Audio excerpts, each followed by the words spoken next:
Yes, we are live now. Hello everyone, this is Sil Soni. Welcome to my YouTube channel Limitless. आज हम आपके लिए लेकर आए हैं कुछ इंपॉर्टेंट क्वेश्चन जो बहुत ही हेल्पफुल रहेगा आपके यूपी टेट के लिए। ये प्रीवियस ईयर क्वेश्चन है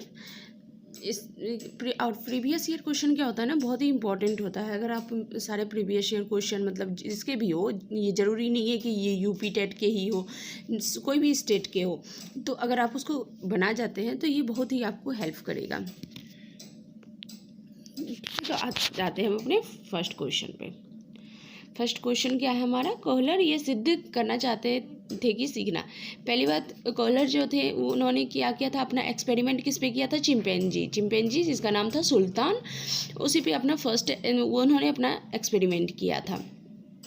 और चिंपैंजी और हमारे जीन में तो कुछ ज़्यादा फर्क तो है नहीं, तो समझते हैं क्वेश्चन।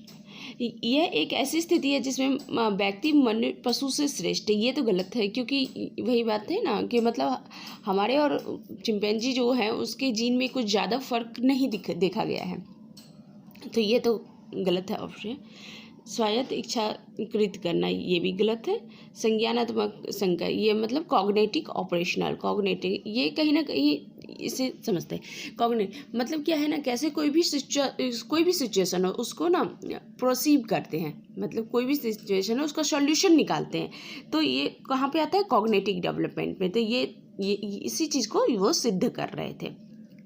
परिस्थिति की विभिन्न अंगों को प्रत्यक्ष, ये परिस्थिति के विभिन्न अंगों को प्रत्यक्ष करना, नहीं ये भी नहीं है।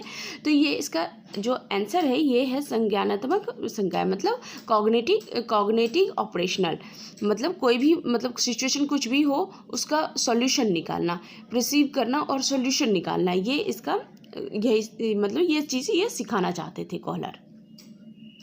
ठीक है, अब चलते हैं सेकेंड क्वेश्चन पे।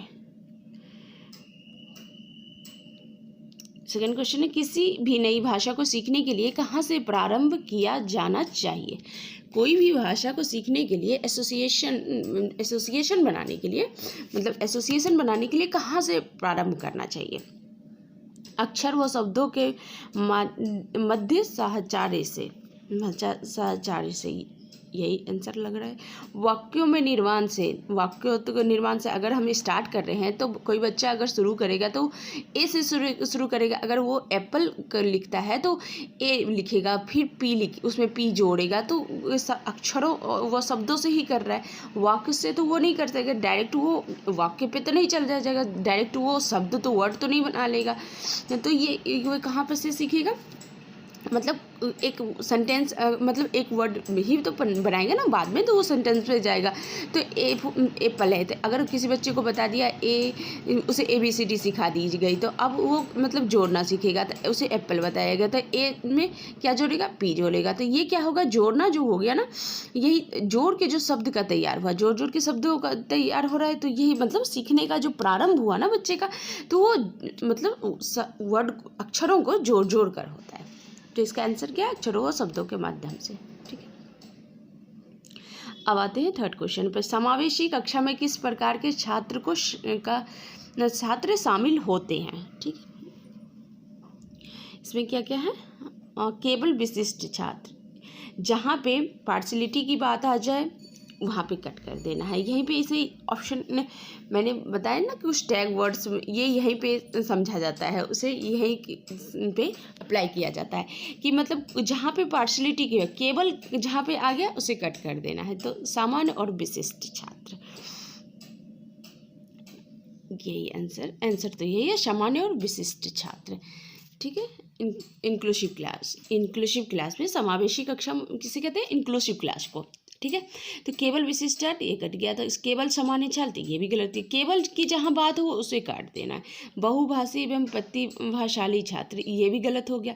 समावेशी शिक्षा क्या है कि मतलब हर तरह के स्टूडेंट को उस पर शामिल किया जाएगा, जहाँ पे कोई पार्शलिटी नहीं की जाएगी, जहाँ कोई भेदभाव नहीं किया जाएगा, सब बच्चे को एक समान दृष्टिकोण से देखा जाएगा। तो ये इसका सही आंसर यही है। तो आगे चलते हैं हमारे आज के फोर्थ क्वेश्चन पे। फोर्थ क्वेश्चन हमारा क्या है, अधोलिखित में गणित संबंधी अधिगम अक्षमता को कौन सा पद परिभाषित करता है? मतलब ये हो गया डिस्कैलकुलिया, ठीक है। गणना दोष मतलब डिस्कैलकुलिया मतलब यहाँ से मतलब डिस्कैलकुलिया मतलब कैलकुलेशन, ये सब क्या मतलब क्या किस तरह का विकार हुआ? ये गणना दोष हो गया। ये क्या हो गया? गणना दोष। जहाँ पे मतलब ये क्या होता है ना, आपको क्वेश्चन से ही समझ में आ जाएगा कि मतलब इसको क्या कहते हैं, डिस्कैलकुलिया।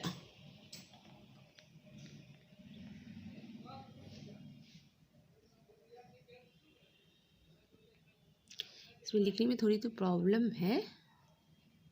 डिस्कैलकुलिया, डिस्कैलकुलिया जो होता है ये मतलब गणना मतलब दोष होता है, गणना दोष होता है। तो आंसर क्या है? सिंपल सा है, गणना दोष। डिसलेक्सिया क्या होता है? डिसलेक्सिया होता है reading disability. Dyslexia reading disability, जिसे पढ़ने में दिक्कत होता है, जैसे बी को डी पढ़ रहा है बच्चा, बी को डी पढ़ता है, ठीक है। और ये हो गया पठन हो गया, इसका तो आंसर ये हो गया। और डिस्टोपिया, डिस्टोपिया किसे कहते हैं? डिस्टोपिया जो होता है ना, जो जिसका सब कुछ उजरा हुआ सा महसूस करे, डिस्टोपिया उसे कहते हैं, डिस्टोपिया। डिस्टोपिया क्या हो गया? इसका मतलब निरंतर संबंधित दोष, मतलब ये तो डिस्कैलकुलिया होगा। डिसलेक्सिया, डिसलेक्सिया होता है रीडिंग आज का हमारा 5th क्वेश्चन क्या है?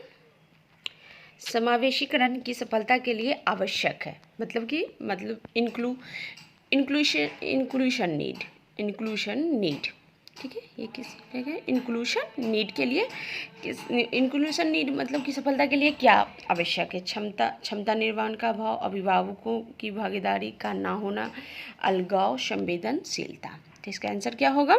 इसका आंसर होगा संवेदनशीलता, ठीक है। इसका आंसर तो होगा, समझ ऐसे समझते हैं, मतलब क्या है ना, भेदभाव कर रहा है। अगर भेदभाव को इंक्लूड करेगा तो फिर वो मतलब जो होता है ना, वो मतलब पार्शियलिटी वाली बात हो जाएगी। फिर भेदभाव को इंक्लूड नहीं करना है यहाँ पे, क्योंकि एक ये समझना है कि कोई भी बच्चा ना कुछ भी कर सकता है, वो अपनी एबिलिटी के अनुसार, वो अपनी एबिलिटी के यहाँ पे जितना मतलब जिस बच्चे में जितनी एबिलिटी हो वो उतना करेगा ही। लेकिन ये चीज़ अगर मतलब दिमाग में बैठा लेते कि ये कुछ नहीं कर सकता, तो ये रॉन्ग होगा, ठीक। निम्नलिखित में से कौन सा संवेग, अब 6th क्वेश्चन पे आते हैं, निम्नलिखित में कौन सा संवेग तंत्र नहीं है, ठीक है। अब इमोशनल क्या है? व्यवहारात्मक, दैहिक, संज्ञानात्मक, संवेदी, ठीक है। तो इसका आंसर होगा संवेदी। संवेदी मतलब क्या होता है? सेंसरी, ठीक है। सेंसरी मतलब इमोशन नहीं हो सकता। सेंसरी जो होता है ना, संवेग जो होता है, इमोशन नहीं हो सकता है। संवेग जो है एक मेमोरी है। मतलब क्या है ना, फिजिकली आप जो फील करोगे वही इमोशन है। फिजिकली आप मतलब फील कर रहे हो तो वही इमोशनल होगा। मतलब कि जैसे अगर आप फील कर रहे हो कि आपके आंसू निकल रहे हैं, तो वो मतलब फील करना, इमोशन जो ना उसको फील करना होता है। सिर्फ आंसू निकल जाना मतलब, तो आदमी फिल्मों में भी रोल करने के लिए भी मतलब आंसू निकाल देता, वो जो होता है ना एक मतलब वो नहीं हो पाया कि इमोशन जो है ना अंदर से निकला, उसे सिर्फ एक दिखावे के लिए दिखाया गया। तो ये जो होता है कि आप फिजिकली फील करो तो इमोशन होता है, ठीक है, तब संवेदी होती है। 6 नंबर क्वेश्चन हो गया, संज्ञानात्मक क्षेत्र का सही क्रम। अब इसे सही क्रम में आएगा कॉग्निटिव डोमेन्स, इसको जो correct sequence of cognitive domains, ठीक है। संज्ञानात्मक क्षेत्र का सही क्रम में से जाए, तो सही क्रम क्या होता है इसका?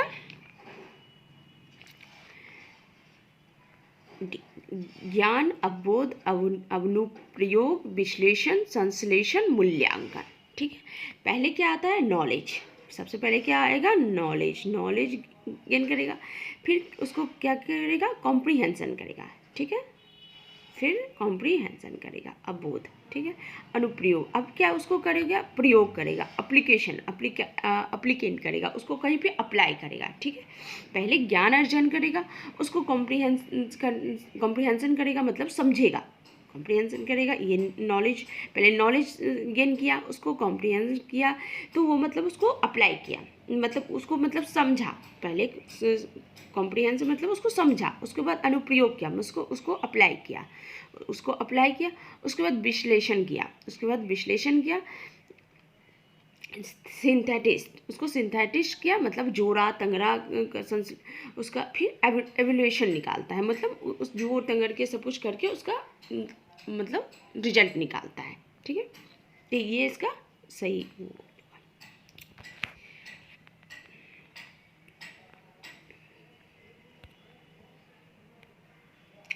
निम्नलिखित में से कौन सा अच्छे शिक्षक की विशेषता नहीं है?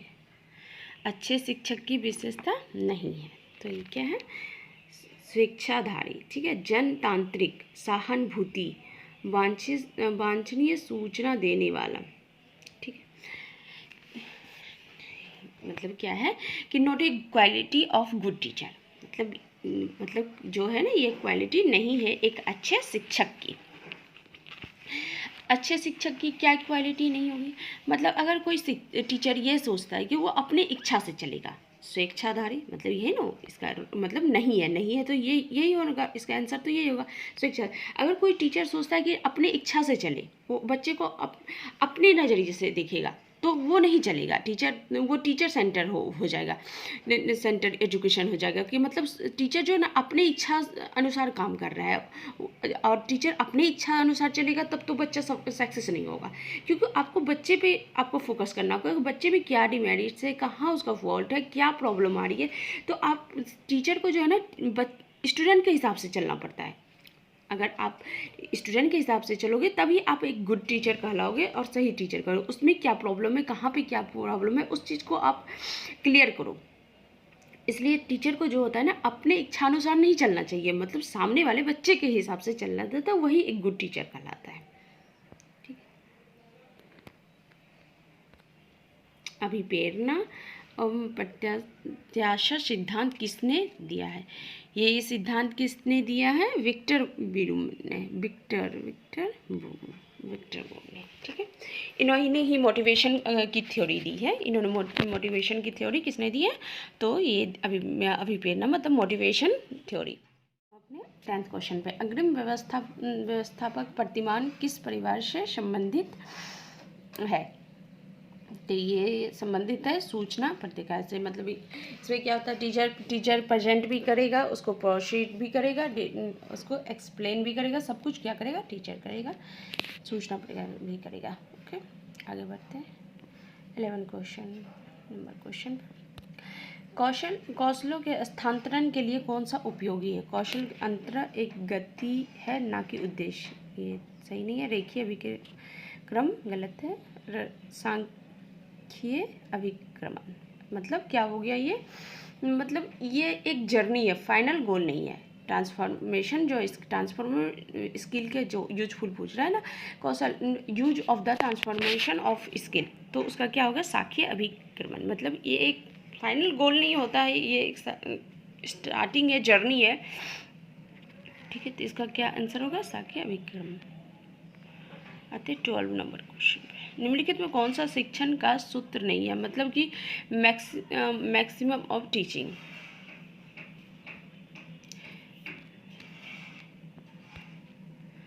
निम्नलिखित में सरल से कठिन की ओर, अनिश्चित से निश्चित की ओर, दृश्य से अदृश्य की ओर, निर्गमन से आगमन की ओर। तो ये है क्या? सीन टू अनसीन जाना, मतलब ये दृश्य से अदृश्य की ओर, सीन टू अनदृश्य। सिंपल टू कॉम्प्लेक्स तो नहीं है शिक्षण सूत्र जो है, तो मैक्सिमम ऑफ टीचिंग तो ये नहीं हो सकता है। मतलब सिंपल से कॉम्प्लेक्स की ओर जाना है तो नहीं, सिंपल ये तो सही है, नहीं है। यहाँ पे क्वेश्चन में है क्या? नहीं है। तो सरल से कठिन की ओर जाना तो ये सही है। इजी टू हार्ड जाना सही है। अनिश्चित से मतलब अननोन से नॉन की इधर जाना सही है। और ये क्या है, दृश्य दृश्य, मतलब दृश्य से अदृश्य के ये और तो नहीं जा सकता है ना। कोई चीज़ मतलब जान रहे हैं उसको अदृश्य की ओर तो नहीं जाएंगे। जब हम किसी चीज़ को जान गए हैं, उस चीज़ को जानते हैं, उसके बारे में हम जान रहे हैं, तो फिर हम अदृश्य की ओर तो नहीं जा सकते ना। तो ये इसका गलत, यही आंसर होगा, मतलब ये जो गलत है यही इसका आंसर होगा, निर्गमन से आगमन की तरफ। ये सब सिंपल टू कॉम्प्लेक्स सब इसका जो है सही आंसर है। और ये जो seen to unseen, seen to unseen, ये इसका आंसर होगा कि मतलब कोई चीज़ जानने के बाद गलत डायरेक्शन में नहीं जाएगा। सूक्ष्म शिक्षण चक्र का प्रथम पद क्या है? Micro teaching circle. Micro teaching circle क्या है? प्रतिपुष्टि शिक्षण, योजना बनाना, योजना बनाना, इसका तो आंसर यही होगा, योजना बनाना।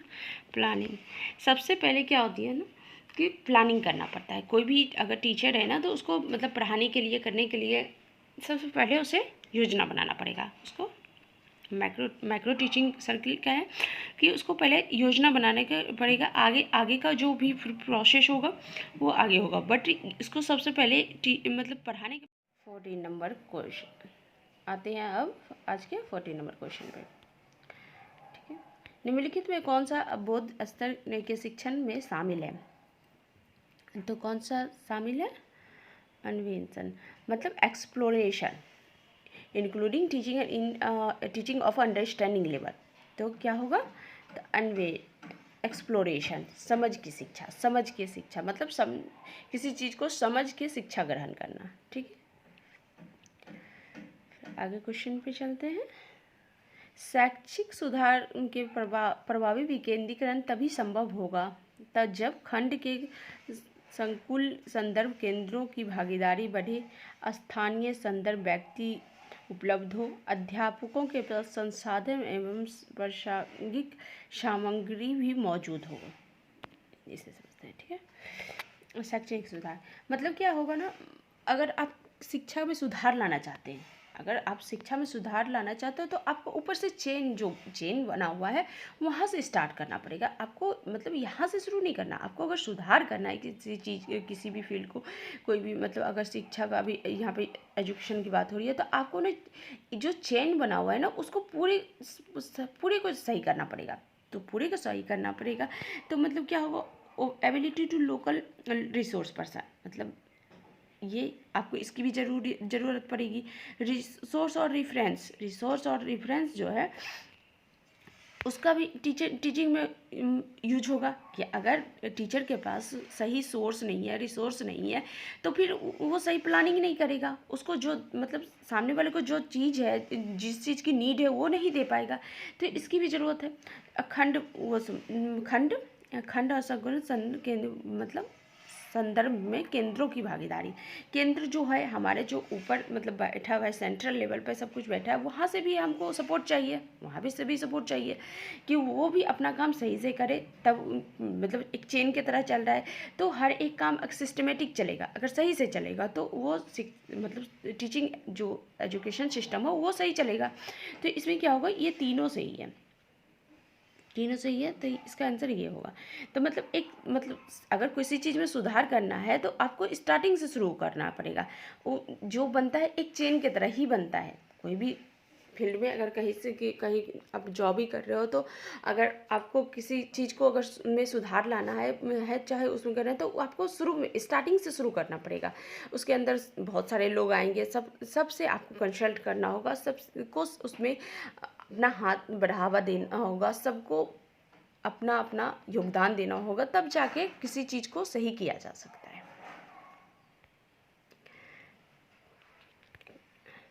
ये लास्ट क्वेश्चन था, आज का लास्ट क्वेश्चन था। तो आज का हमारा वीडियो आपको कैसा लगा? अच्छा लगा तो लाइक एवं सब्सक्राइब करना ना भूलें।